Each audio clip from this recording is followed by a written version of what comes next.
Thank you everyone for joining us today. Welcome to Arbe's first quarter of 2022 financial results fireside chat, Imaging Automotive in 2030. My name is Mor Asya and I will be moderating today's event. I'm a director on Arbe's board and the founding partner of iAngels, one of Israel's most active VC firms. Arbe is one of our largest investments. We've been supporters of Arbe since the beginning, where we led their seed financing round and have invested in each of Arbe's financing rounds since.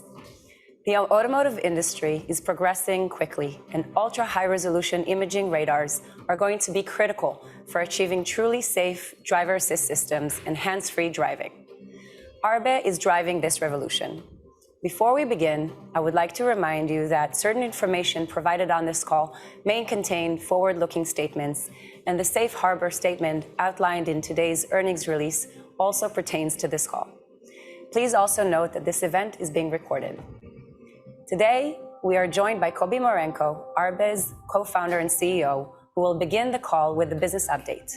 Then we will turn the call over to Karine Pinto-Flomenboim, Arbe's CFO, who will review the financial statements, followed by an insightful fireside chat with industry experts from Arbe's leadership team and board of directors about the promises and challenges of automotive autonomy over the next decade. We will conclude with a question and answer session. With that, I would like to turn it over to Kobi Marenko. Kobi, please go ahead.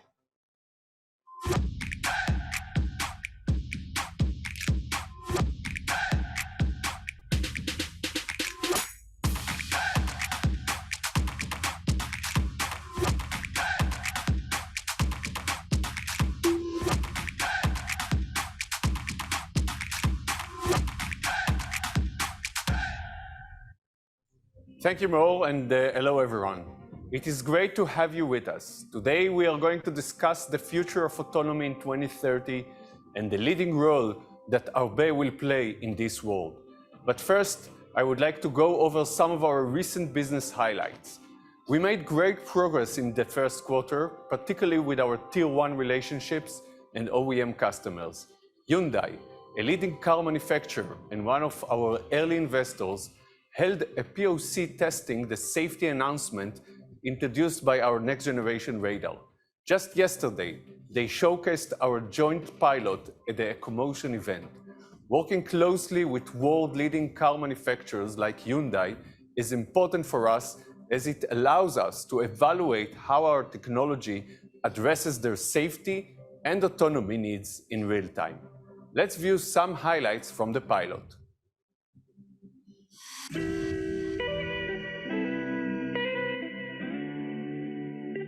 Arbe has developed the first ultra-high-resolution imaging radar, 100 times more details than any other radar on the market. We have been tracking Arbe technology for a very long time and even invested in the company in the early stage. We believe in Arbe advanced radar technology offering to enable our advanced safety and autonomy which required by our customers. As part of the evaluation process for this new technology, we work closely with the car manufacturers such as Hyundai to really evaluate and really test the technology in the limits. We have been tested the solution ability to work in challenging use cases. For example, to separate object by elevation.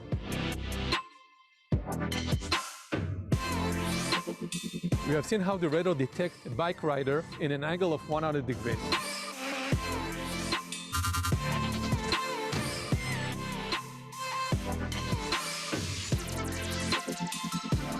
We were easily able to see pedestrians and bike riders between vehicles from a distance.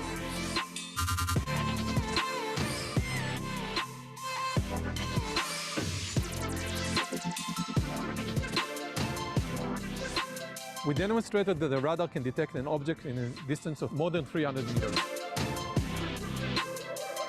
Due to our high resolution and our advanced processing capabilities, we are able to complement the camera in a perfect way that is resilient to any weather conditions and really allow true redundancy for the perception systems for tracking objects and mapping the environments using advanced algorithms like SLAM. We will continue to work with Arbe and our internal technology groups, supporting their need to evaluate Arbe technology.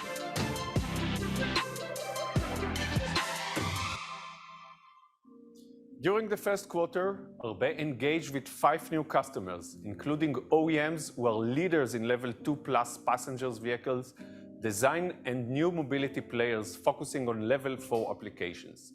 Part of our business progress during the first quarter is attributed to our first Tier 1 relationships who develop radar systems based on our chipset. The success and commitment of our partners is critical to our ability to scale in terms of production, unit sales, and market reach. In the first quarter, our Tier 1 relationships submitted 5 RFPs and RFQs with Arbe's chipset to major OEMs, committing to supply the customer with volume of 400,000 systems to 1 million systems per year.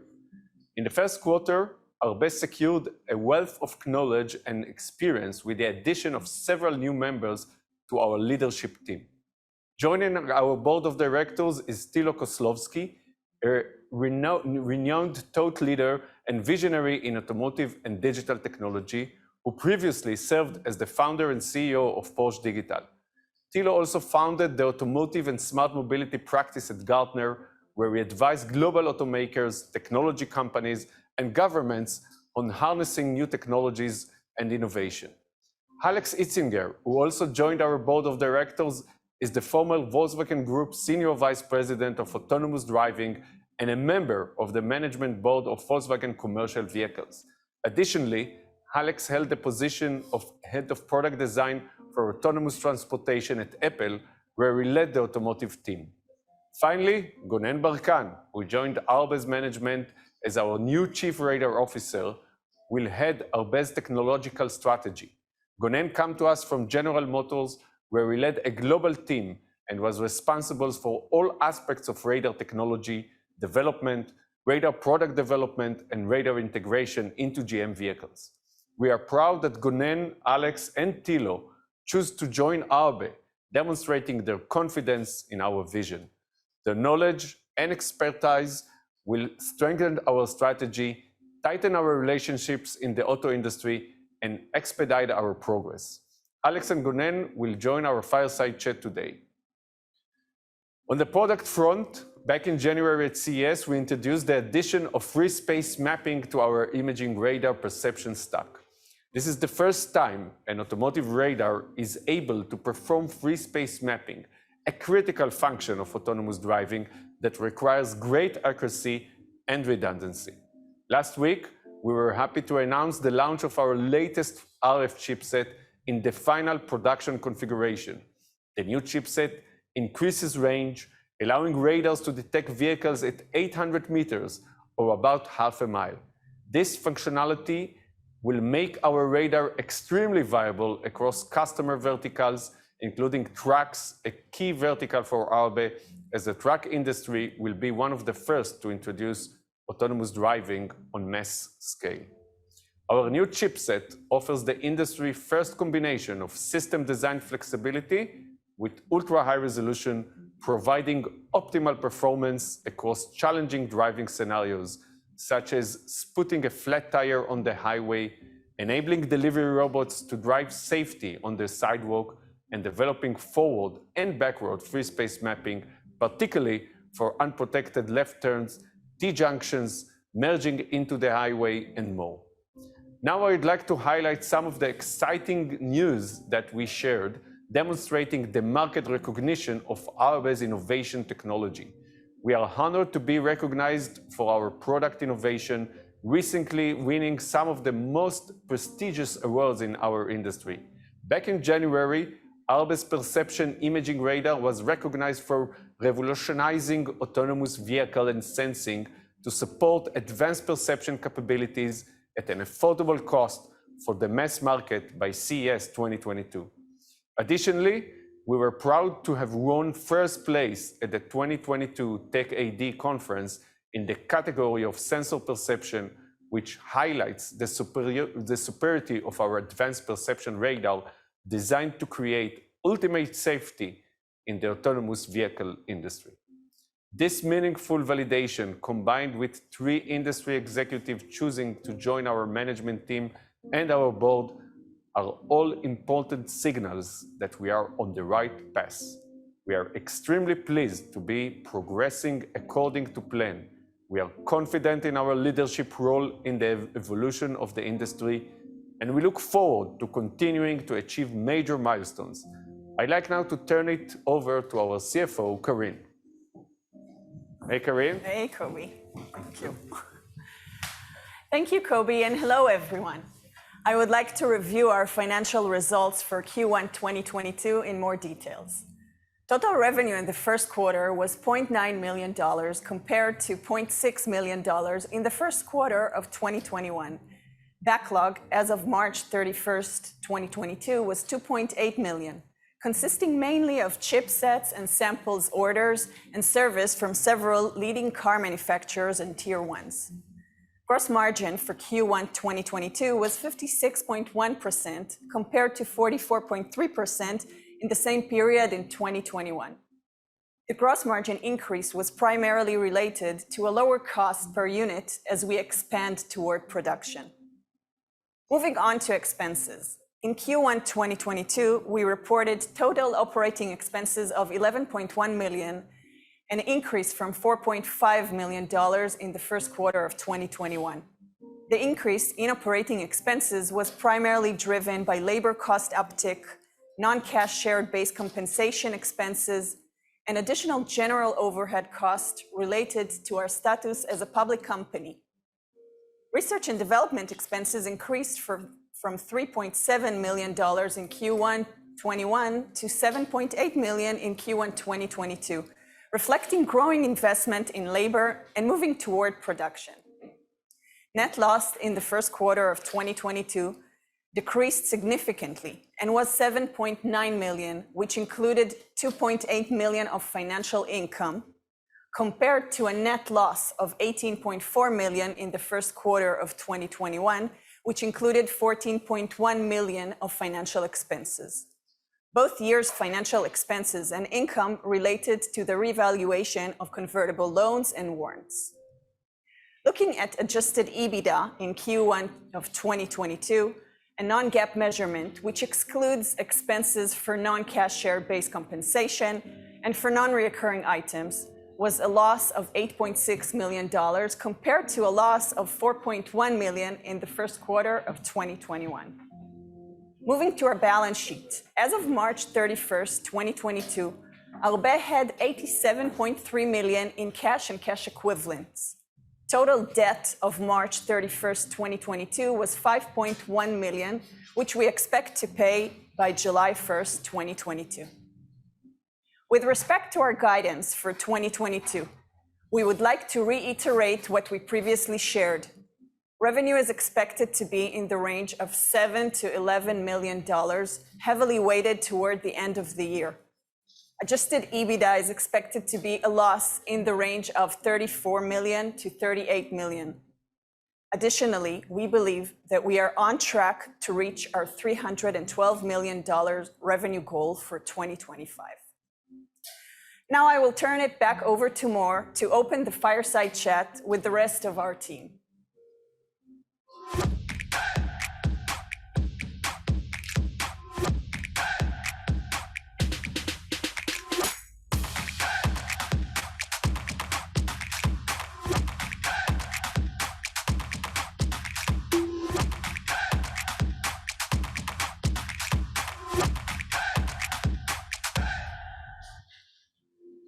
Thanks, Karine. This is a pivotal time in the automotive industry, with changes occurring faster than ever before. At the heart of these changes is technology innovation, and at the heart of this technology innovation is Arbe. With us today, we have several industry experts, Alex, Kobe, and Gonen. Thank you all for joining us today. Let's discuss the promises and challenges of automotive autonomy over the next decade. Some questions to pose to the group. When we think about books and movies, what we expected for 2030 might be very different from what we anticipate today.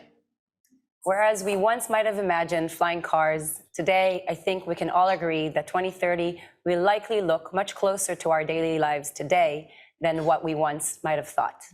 That being said, there are so many new advances and improvements in the space, and I'm excited to talk about some of them with you today. Alex, why won't you start us off?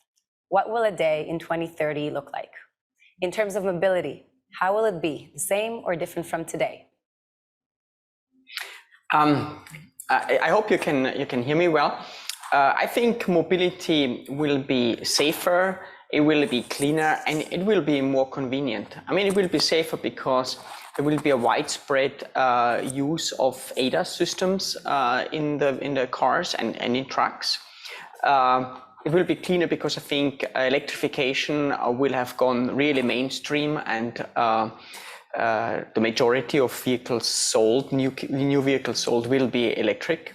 And it will be also more convenient because the overall spectrum of transportation, I think, will be expanded. So micromobility will play a much bigger role for the short distance travel. Then we'll have vehicles which will have ADAS systems which will make driving more enjoyable even in higher traffic conditions. And then we will also start to see things like eVTOL in the early stage. So overall, the spectrum of transportation will be much broader, and therefore will make it more convenient to get from A to B. Kobe, anything to add? So first of all, I agree with Alex that this is the main change, and the main difference is that everything will be safer. So I think that autonomous driving is like the ambitions to reach to the moon.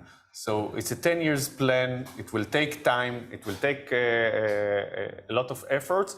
But in the middle, there is a lot of byproducts from this ambitions that will play a large role in our lives. So first of all, safety above all. And I think that the majority of the car manufacturers today put the safety as their first goal, and safety anywhere. Safety in every weather, safety in every lighting condition. And I think this is going to be a major change. Also, I think that the fact that you can get a delivery robot to your home easily without a human being is also a great change. It will dramatically reduce the time of the delivery and the ability to get deliveries home.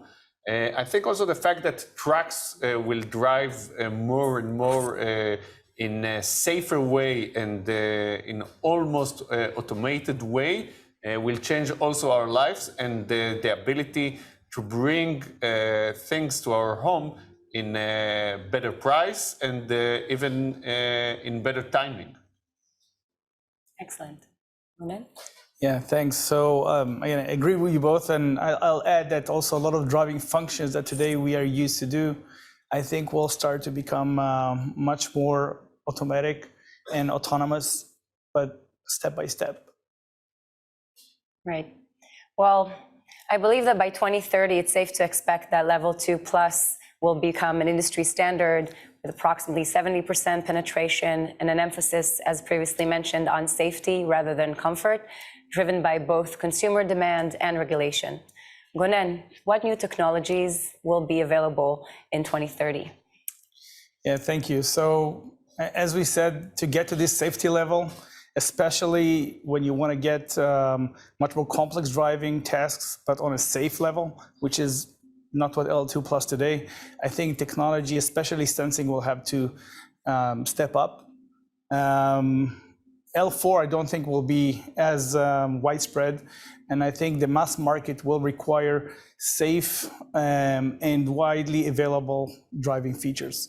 So we see the radar as the major driving force in getting there, because you'll get some higher resolution cameras, you get some lidars on the front probably, but to get to this safety level and performance, you need a new generation, a new scale of radars. And I think that will be the major change in technology. Thank you. Alex?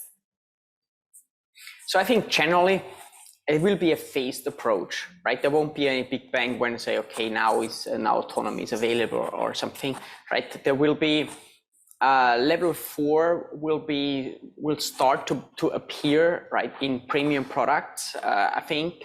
So there will be level 4 functionality available on the highway in specific routes, which will make traveling, especially long distance traveling, a lot more convenient, as I mentioned early on.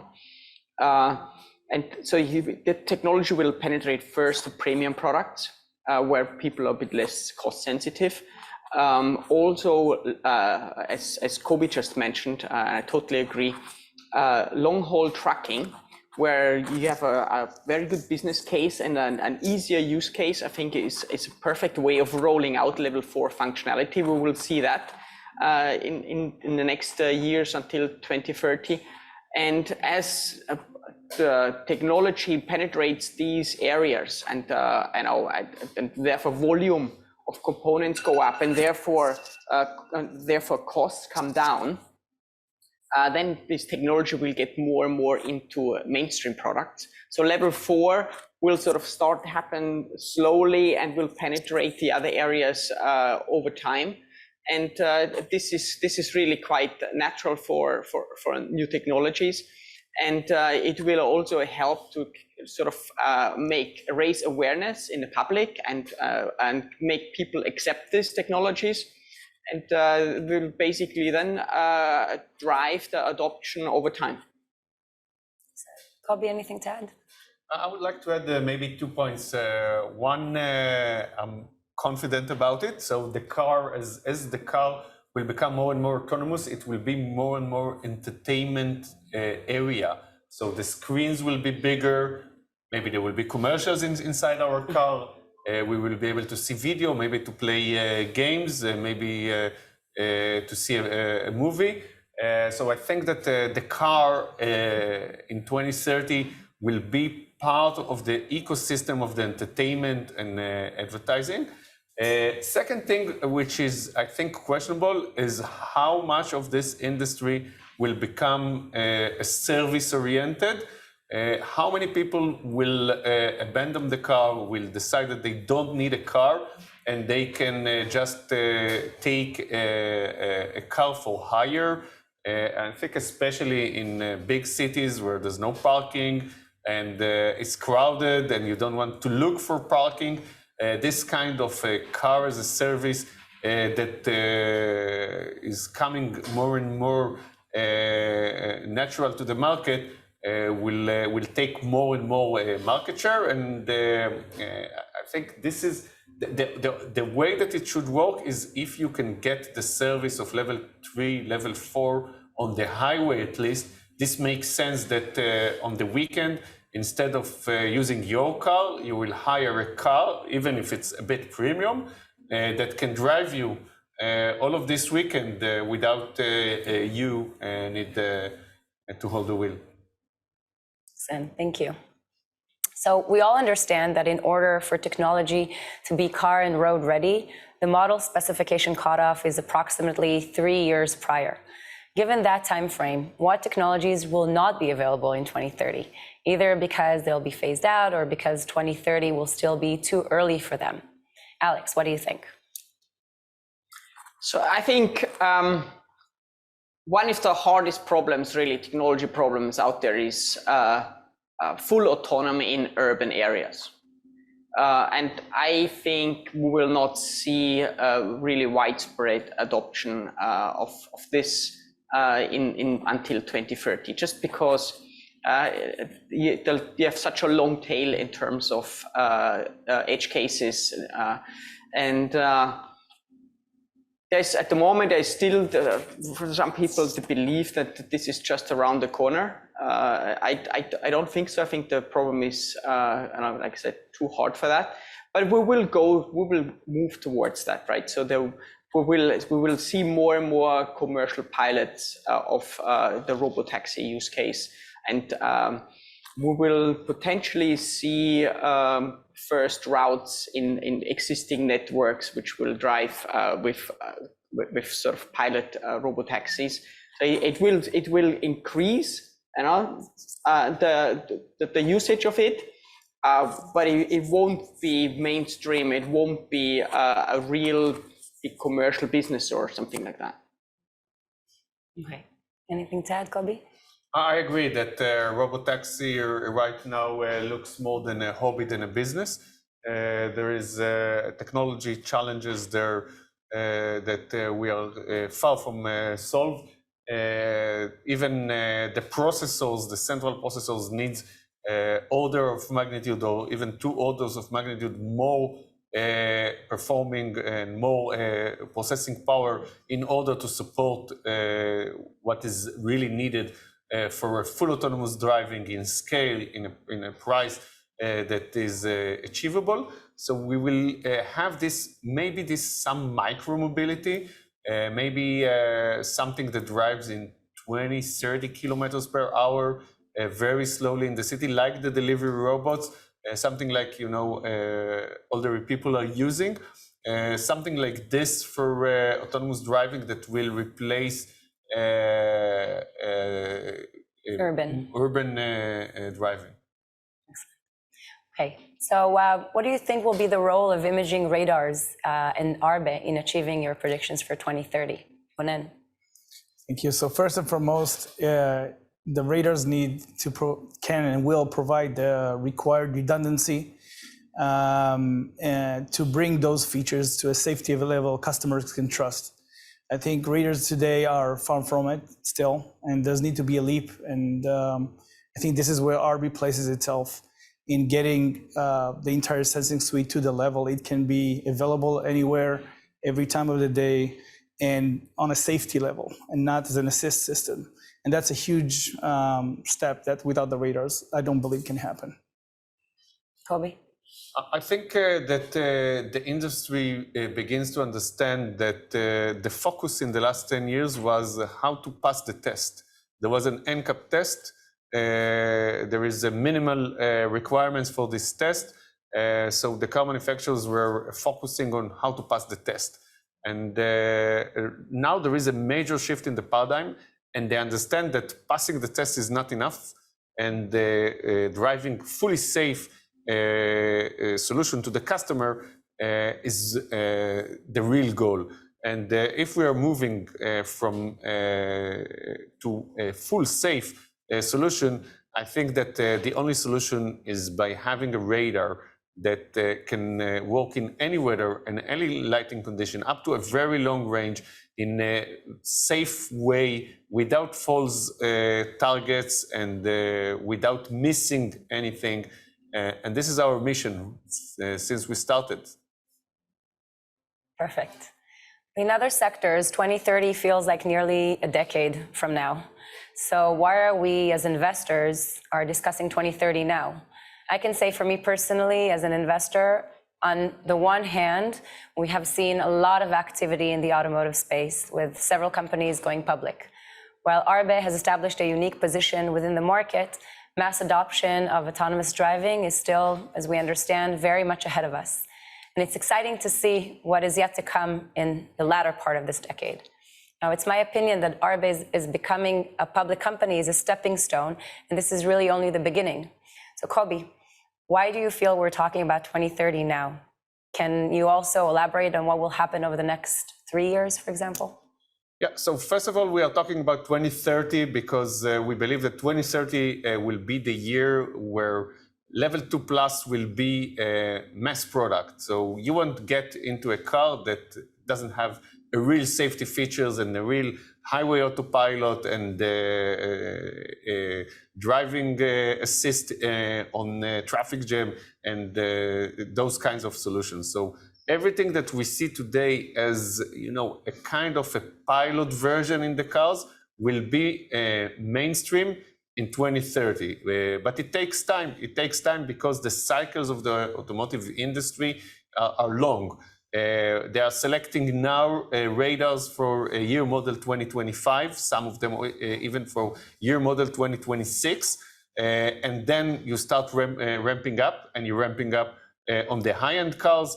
And there is another 3 years until it's going to the mainstream. So basically, the decisions that are taking today are really influencing 2030. So it takes a technology to reach to the mainstream in automotive since, you know, you're thinking of an ID more than 10 years to get to the mainstream. But we have a very bright future also next year and the year after. So first of all, if we are talking about the year model 2025, it means that the radar should start shipped to the car manufacturer from the tier 1 by the end of 24, which means that the tier 1 needs to get from us chips in early 24. So we are even a car that will start production in September 25, we will start see the revenues in early 24. Also, it's important to understand what is happening in the Chinese market. The Chinese market is running faster, and everything that in the West takes 5 years takes 3 years in China. Everything that takes 3 years takes 2 years in China. So from China, we expect revenues earlier.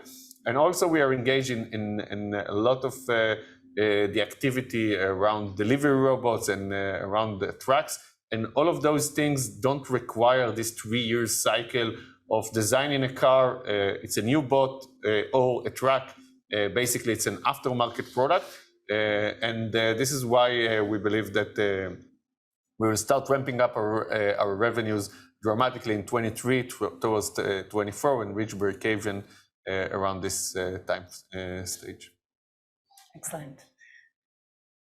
So now we would like to start and kick off the questions and answers session. Thank you for all of our panelists for the thought-provoking discussion. We're now ready to take questions from our audience.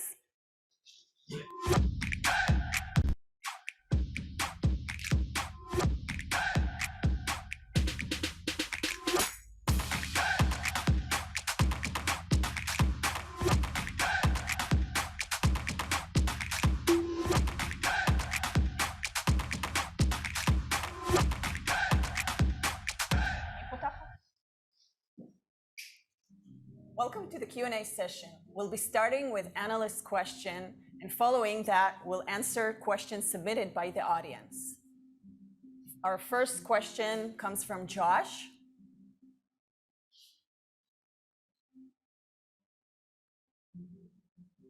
Hi, Josh. Hi, Josh. Hi, Josh. Hi, Josh.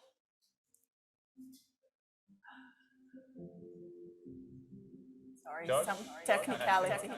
I think the most common statement, you're on mute.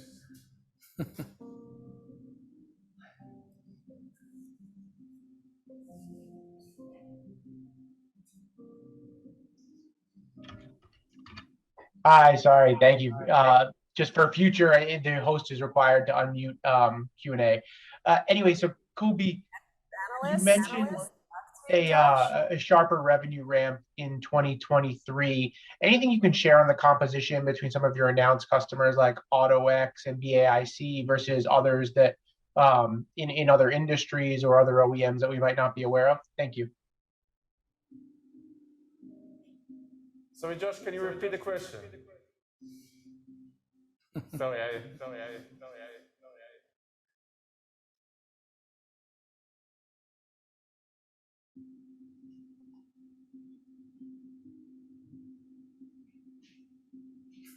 We move to Gary.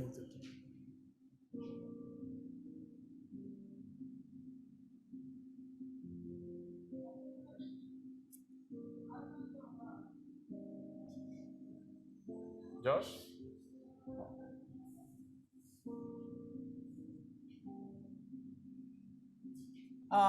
Okay, I think just until we wait,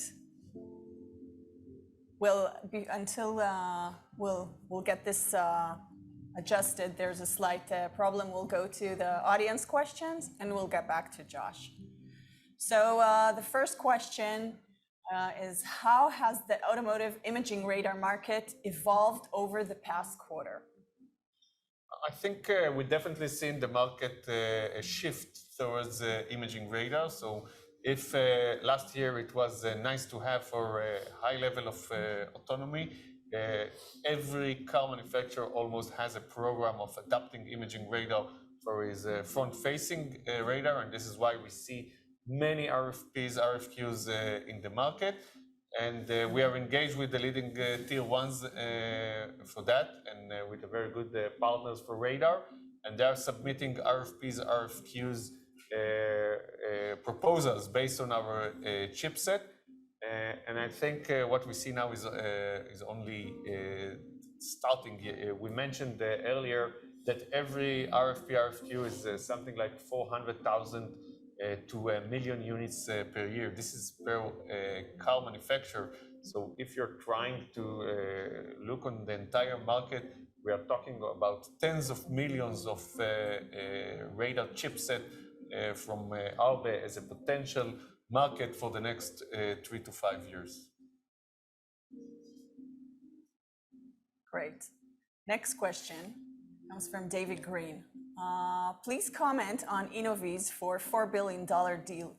Doesn't LiDAR have disadvantages in comparison to imaging radar? Can it affect Arbe? So first of all, we are really excited to hear our Israeli friends from Innoviz winning such an amazing deal.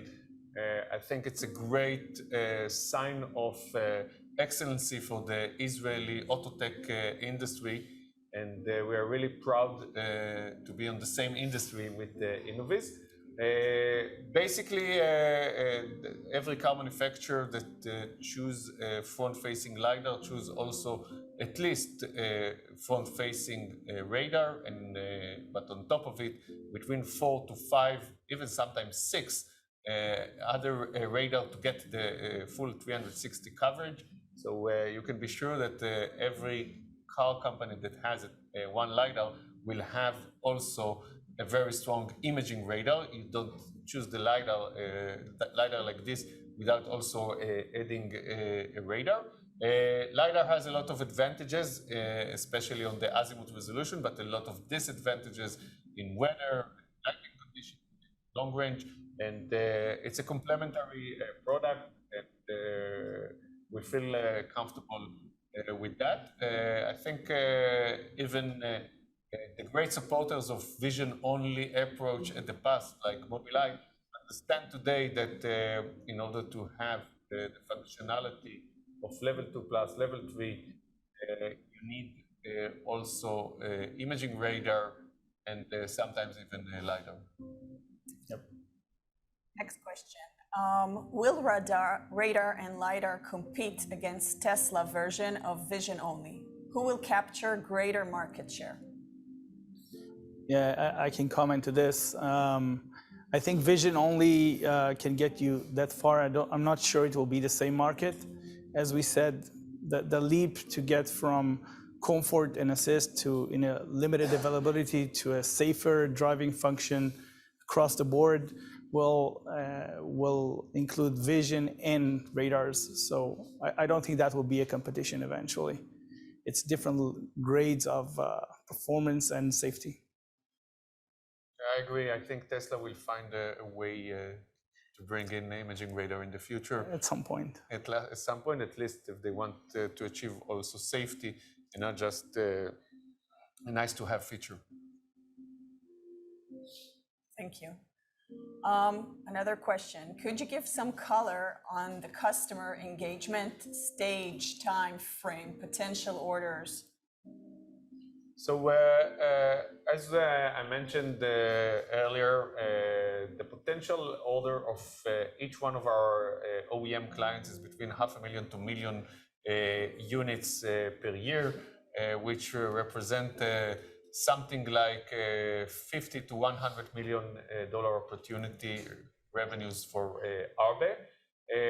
We have today 2 customers, 2 large tier 1, 2 large OEMs that we are in a pre-production stage with them. We have, you've seen the video of Hyundai, together with Hyundai Mobis, their tier 1. We finished POC, and basically, as you can understand from the movie, this is waiting for final decision on adopting the technology. And also worth mentioning, BAIC, one of our shareholders and one of the largest car manufacturers in China, that stated that they will use our radar for level 2 plus, level 3. We are in around 20 different stages of engagements, RFP, RFQ, or early volume with other clients. And we also announced that we won AutoX, the largest robotaxi player in China and one of the leading players in the States. Thank you, Kobe. Now we fixed the problem, so we're back. Sorry, Josh. Hi. Hey, all right, how are we doing? Can you hear me? Yes. Okay, wonderful. Thank you. Let's try this again. So, Kobe, you talked about a sort of a sharper revenue increase in 2023 ahead of the larger OEMs in North America and Europe in 24, 25. Anything you can share on the contribution of the ramp you would expect from customers like AutoX and BAIC versus, I guess, pre-production wins and other verticals that you haven't been able to name, basically? Thank you. We cannot really disclose the actual revenues from AutoX in 23 because this is basically saying how many cars they will have in the market in 2023. But I think that overall, if we are looking on our 23 revenues, there is a start of production that we believe going to be for a Chinese OEM.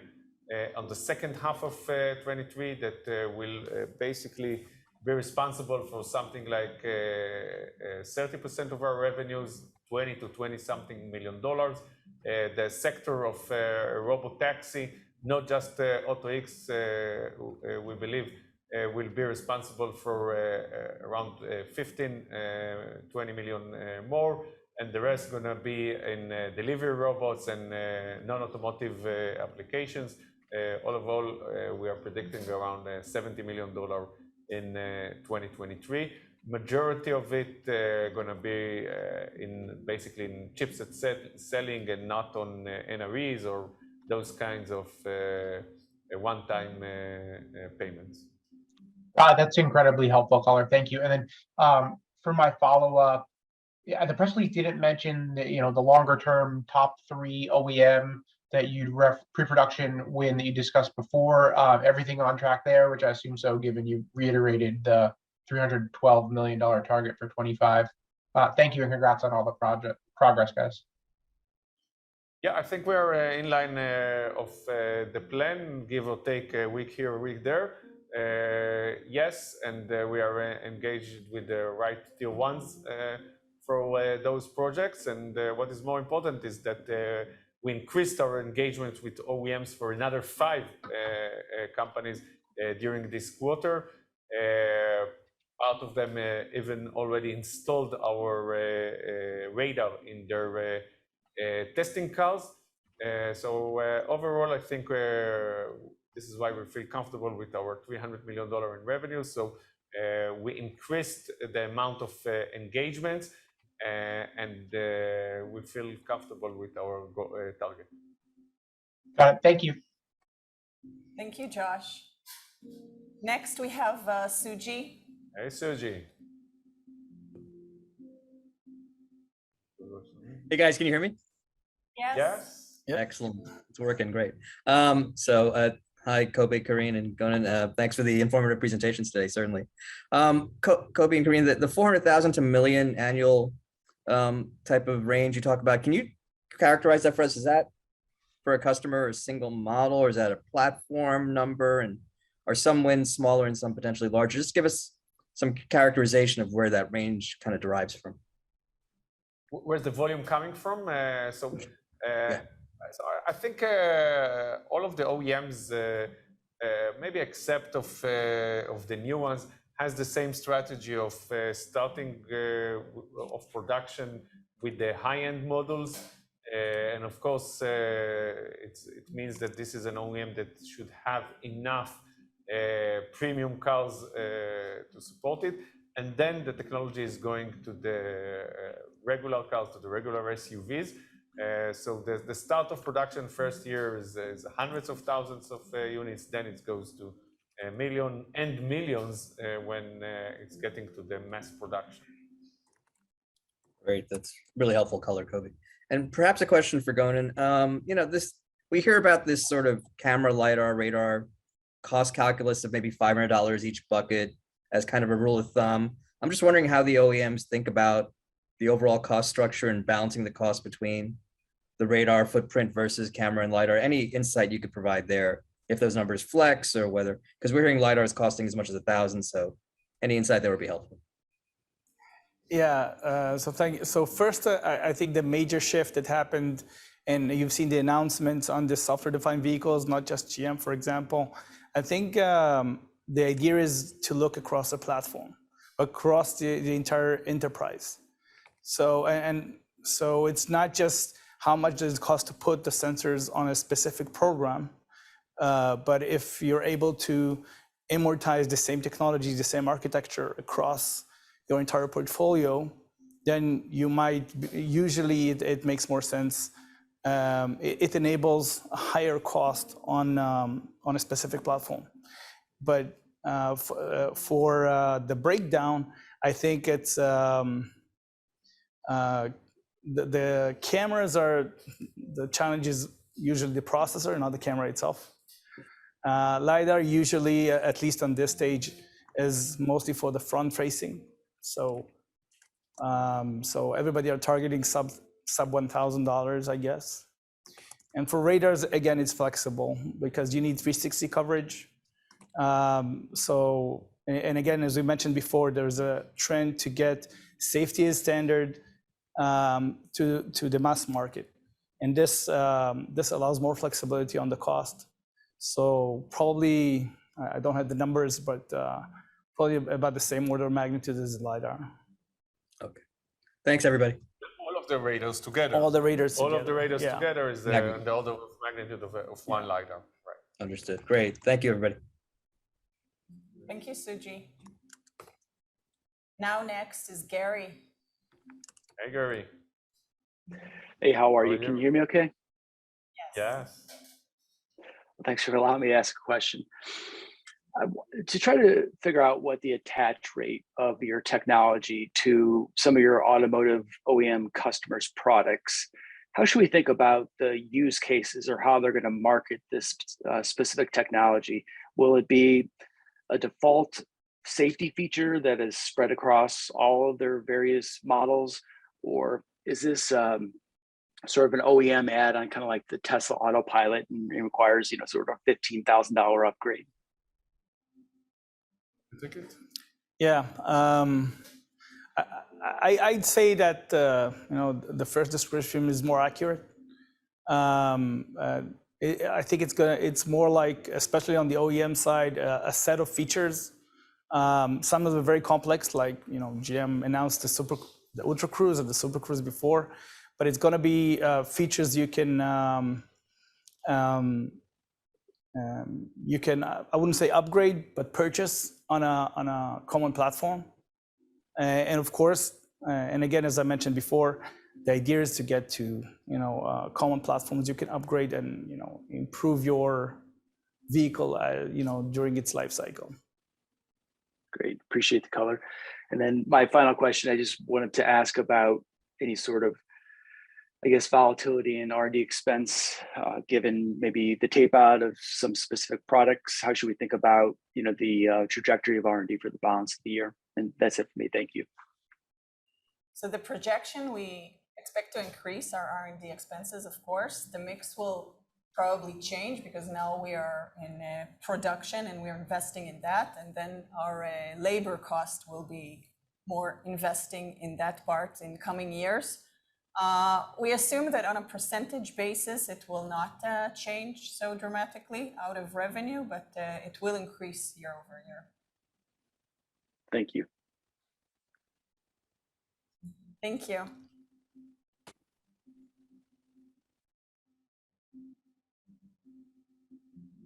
Hi, we have Matthew from Maxim Group. Hi, Matthew.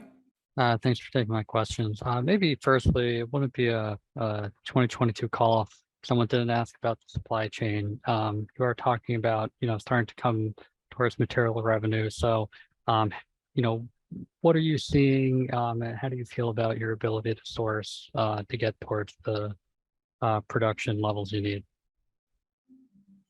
So I think the fact that we choose Global Foundries as our partner and 22 nanometer as our process, and being the first company to go to production in this process in automotive, and the support that we are getting from Global Foundries is really helping us to have the supply. We have the supply for this year. We have the supply to 2023, and of course, we now need to work on 24, 25.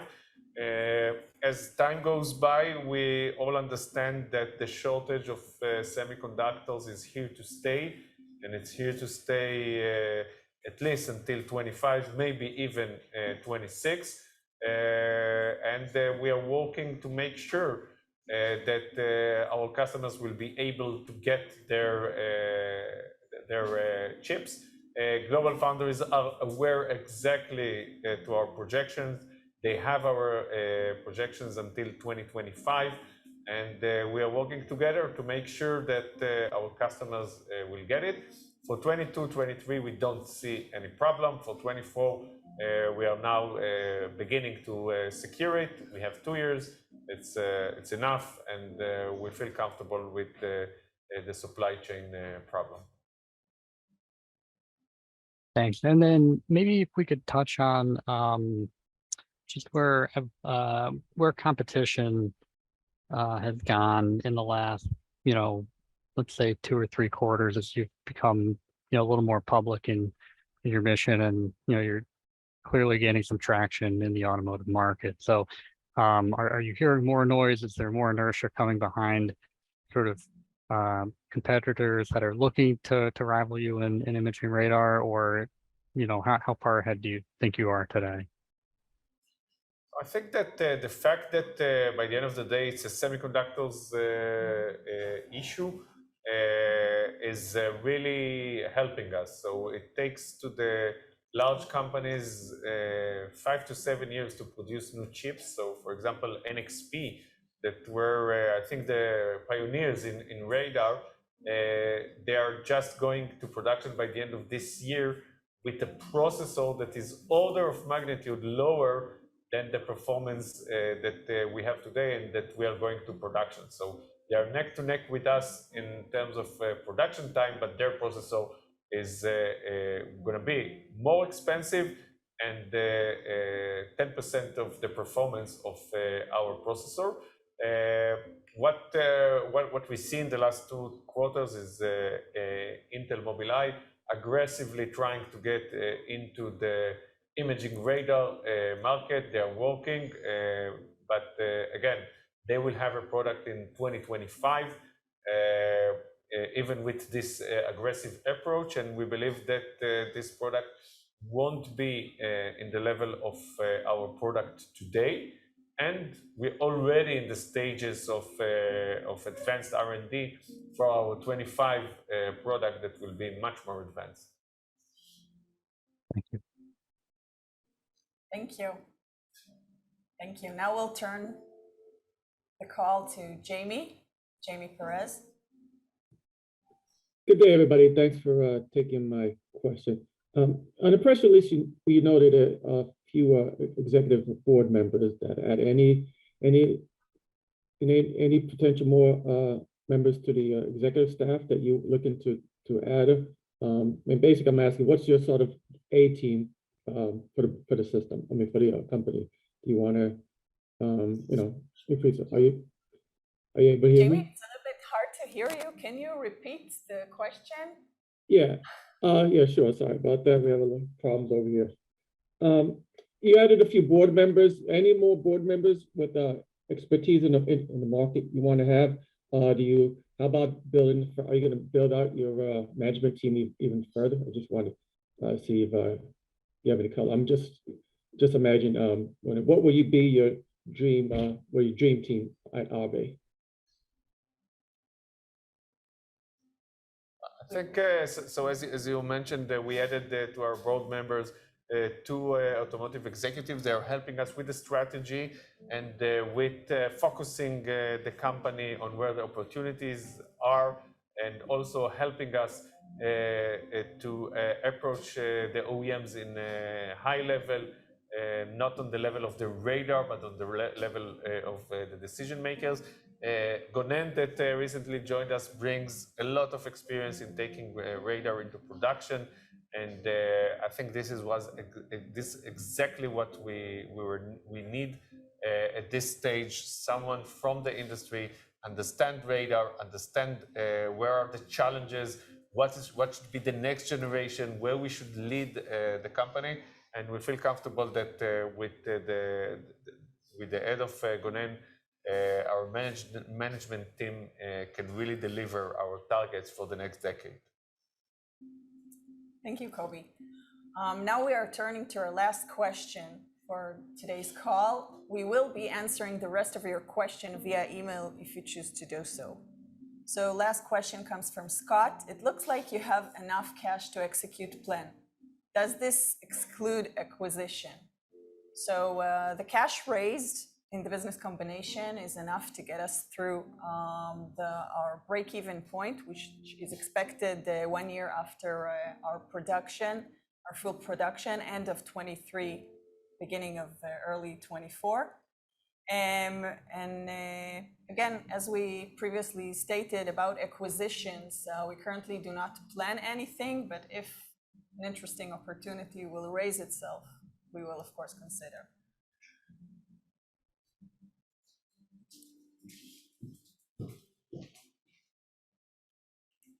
Thank you everyone again for being with us today. We look forward to continuing to update you on Arbe's progress in the upcoming months. Until then, you are invited to reach out to the team with any questions or comments. Thank you and goodbye for now.